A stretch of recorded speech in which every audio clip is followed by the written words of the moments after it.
The massive liner sets off on its Atlantic voyage, a flawless ship, one of the fastest, most reliable, and luxurious of its time.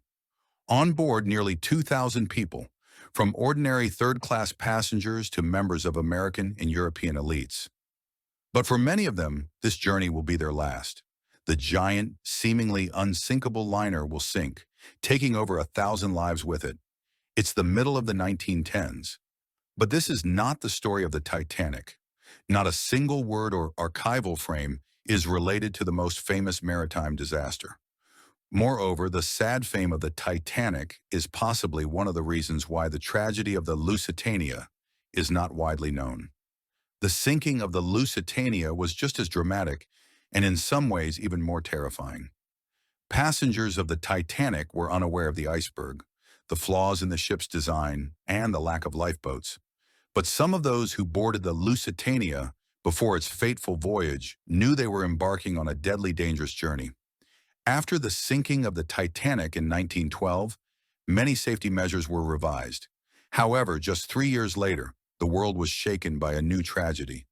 The number of victims of the Lusitania exceeded 1,000, most of whom were never found. Yet the ship had enough lifeboats.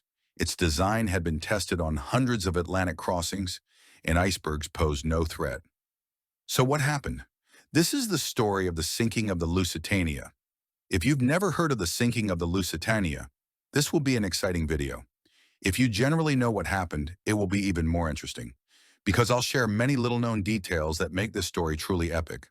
The Titanic was mentioned many times in the introduction, and there are indeed many similarities between the two disasters. However, if you dig a little deeper, you'll find that these are two completely different stories. But I'm getting ahead of myself. Let's take it from the beginning. Late April 1915, the giant liner Lusitania towers in the port of New York. There's a lively bustle on board. In a few days, it will depart for another transatlantic voyage. Hundreds of staff members are cleaning cabins, making beds, checking the ventilation, filling storerooms with food, alcohol, and cigars, all to ensure that the week-long journey is comfortable, even for the most discerning passengers. Speed was one of the main features of the Lusitania. Just 7 days from New York to Liverpool, England. At that time in 1915, it was the fastest passenger ship in the world. But speed came at a cost. The ship burned 1,000 tons of coal a day. Such quantities were necessary not only to power the massive turbines and engines, but also to keep the rest of the ship's systems running, from the elevators to the 6,000 electric light bulbs. Comfort and speed were not the only priorities of the British Cunard Line, which owned the Lusitania. A few years earlier, the competing shipping company lost the Titanic. The tragedy claimed almost 1,500 lives and changed many safety regulations for civilian maritime travel. On board the Lusitania, there were more than enough lifeboats and life vests for each of the nearly 2,000 passengers and 700 crew members to feel completely safe. Cunard's reputation at that time was virtually flawless. No passengers had ever died due to the carrier's fault. There were, of course, casualties during voyages, but they were typically caused by natural causes, often among elderly passengers. The same applies to the ship itself.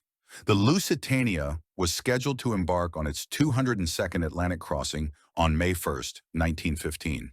In the 8 years of its service, there had been no major incidents.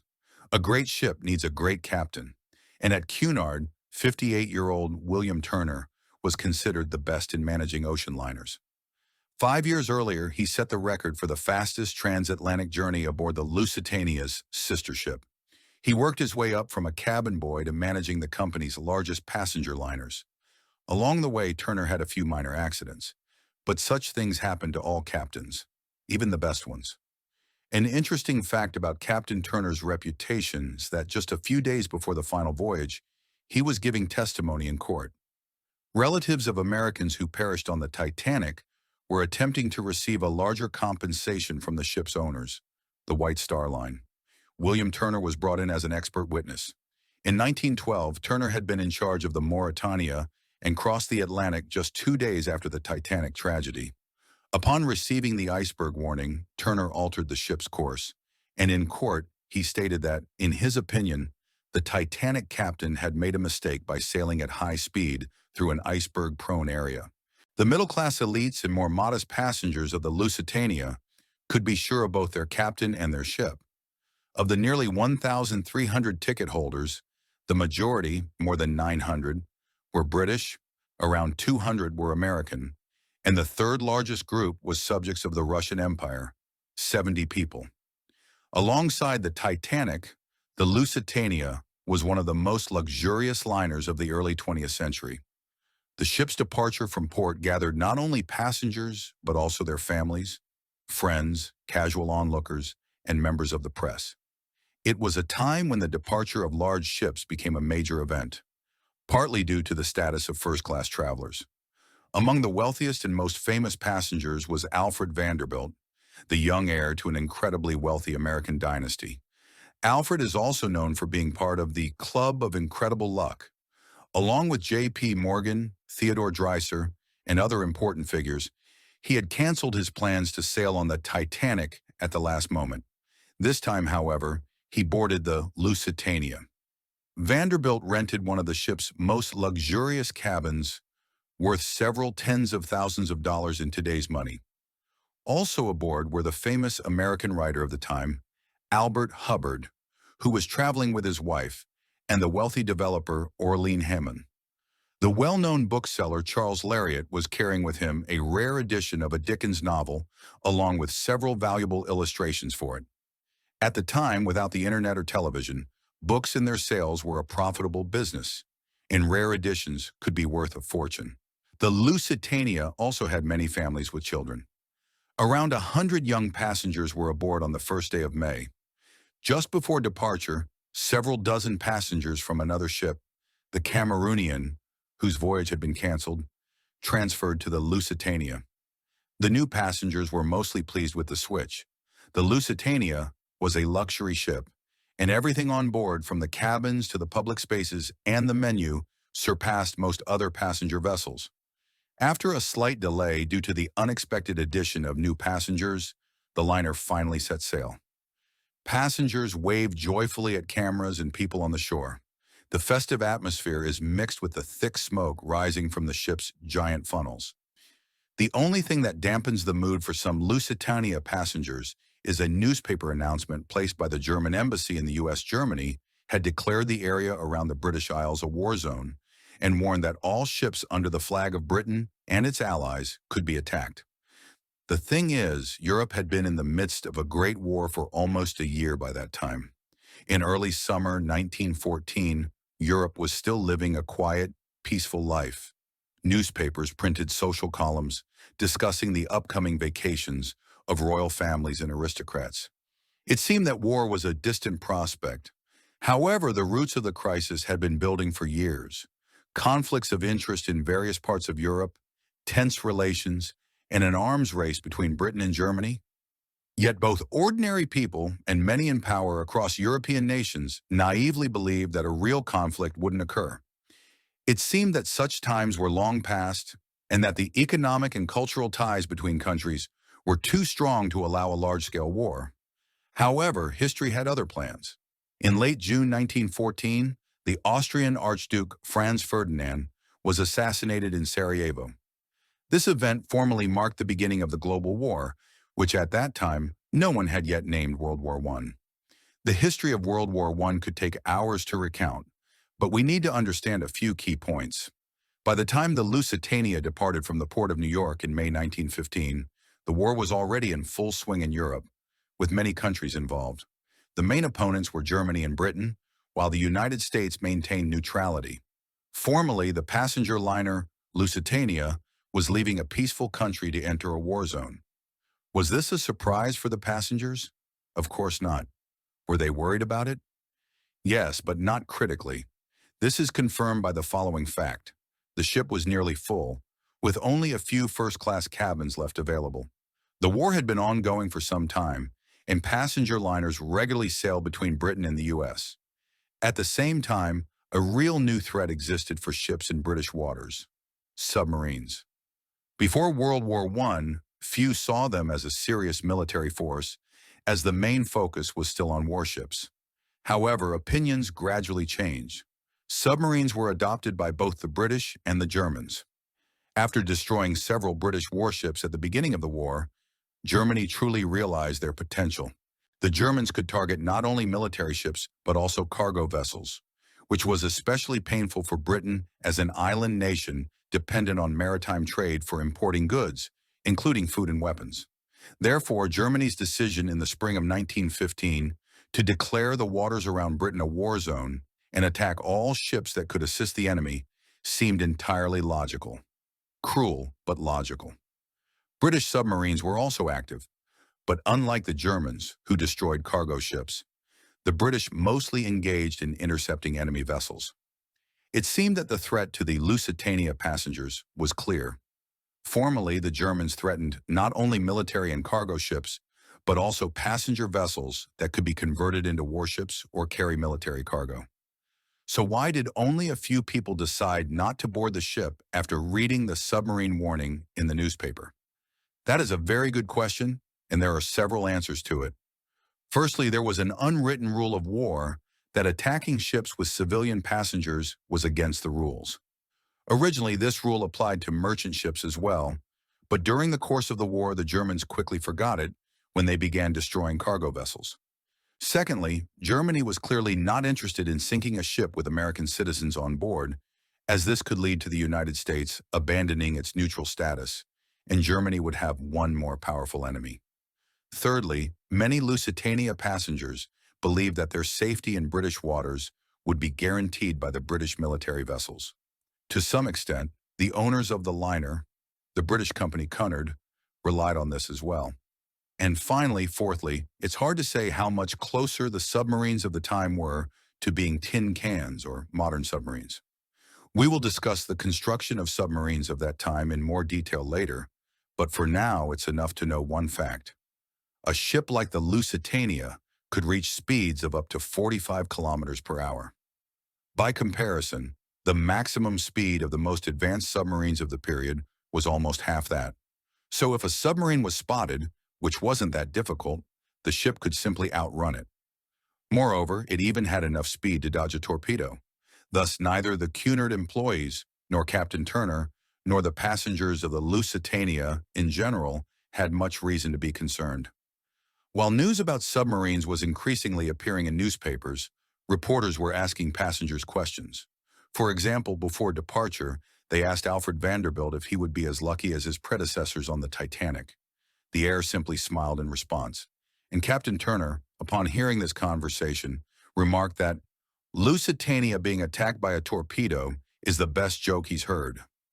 However, neither Captain Turner, nor Alfred Vanderbilt, nor other passengers, nor reporters, nor government officials knew what only a small group of British Secret Service employees knew.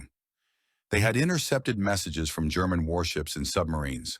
A day before the Lusitania set sail, on Friday, April the 30th, a German submarine, U-20, left port in the northwest of Germany. It was not accompanied by crowds of onlookers and reporters. This submarine was embarking on a regular sortie into British waters. The main goal of its crew was simple: to sink as many enemy ships as possible. In the cold waters north of Britain, on a frosty Sunday morning, the German submarine was heading toward the Isle of Fay. Above the control tower, in a cap and leather coat, stood Captain Walter Schwieger. He was 32 years old and one of the most experienced captains of German submarines. Schwieger had been serving since before the war and was already well acquainted with the dangers and difficulties of serving on submarines. By 1915, the German Navy had just over 24 submarines capable of traveling long distances. However, despite their status, the design of these submarines left much to be desired. The submarine could only remain submerged for a limited time because its engines ran on batteries, and it could travel no more than 150 kilometers at speeds of up to 15 kilometers per hour. On the surface, where the diesel engine was in use, the speed almost doubled, but still the submarine couldn't catch up with fast liners like the Lusitania. Furthermore, the crew of the submarine had to deal with many dangers, from British warships and metal net traps to the risk of colliding with other ships in foggy conditions. The design of the submarine itself was also quite imperfect. If something went wrong, the entire crew could perish, as the submarine was almost incapable of surfacing. Despite the warnings, passengers were busy preparing for arrival. Dwayne Harris retrieved his expensive ring from the safe and hid it in his pocket, while Char Rit joked at lunch that it would be a crime if a submarine interfered with his dessert. Around 1400, Captain Schwieger spotted a huge passenger liner. He was surprised that the ship was traveling without escort. He decided that it would be impossible to attack unless the liner changed course slightly. However, due to concerns about potential attacks, he decided to change course and reduce speed to be in a more advantageous position. Captain Schwieger saw that the Lusitania was heading directly toward him and ordered the torpedo to be prepared. At 1410, the torpedo was launched from the submarine and headed toward the Lusitania. There were just over 30 seconds before impact. At this moment, passengers and crew aboard the Lusitania noticed the approaching torpedo. In clear weather and calm seas, it was easy to see its movement underwater. The torpedo emitted a faint light, but soon disappeared from view. Passengers thought it had passed by. However, a few seconds later, a powerful explosion occurred. The force of the explosion was so great that one of the lifeboats was destroyed. A hole appeared at the bottom of the ship, through which water began to rapidly flood the vessel, about 100 tons per second. Captain Turner descended from the bridge to inspect the damage. 30 seconds later, another powerful explosion occurred. Many passengers on the upper deck only felt slight jolts. Some continued eating and smoking, not realizing what was happening. But passengers in second and third class reacted in panic. Many of them, grabbing life vests, ran up the stairs. Among them was Nora Byrne from second class, who found herself in a difficult situation. Her young daughter was on the upper deck, while her son was sleeping on the lower deck. Realizing the seriousness of the situation, Turner attempted to take urgent measures. He ordered the ship to be stopped in order to launch the lifeboats, but the ship did not respond. The captain then decided to make a sharp turn to reach the nearest Irish shore, but the Lusitania did not respond to the controls and continued to move farther away from land. In the growing panic, Turner ordered the watertight doors to be closed to prevent flooding of the ship. The fate of the Lusitania is a tragic story of multiple factors that led to its sinking and the death of nearly 1,200 people. Each element, from command errors to technical circumstances, played a role. First, delays in the journey due to passenger transfers, then resource savings, using only 3 boilers instead of 4, which slowed the ship down, and finally underestimating the threat from German submarines. All of this ultimately led to the torpedo strike. When the Lusitania was attacked, the situation aboard developed rapidly. Panic, lack of preparedness for immediate evacuation, and the insufficient number of properly prepared lifeboats were the main reasons for the high mortality rate among passengers. Despite the urgent SOS signal being sent, help arrived too late. It is also important to note that although Captain Turner was accused of not taking all necessary precautions, his actions, given the information he had, were not incorrect. The British Admiralty, knowing about the submarines, failed to provide the necessary escort for the Lusitania, which ultimately was a tragic mistake. The sinking of the Lusitania and its consequences had a significant impact on the course of World War I, becoming one of the factors that contributed to the United States' entry into the war.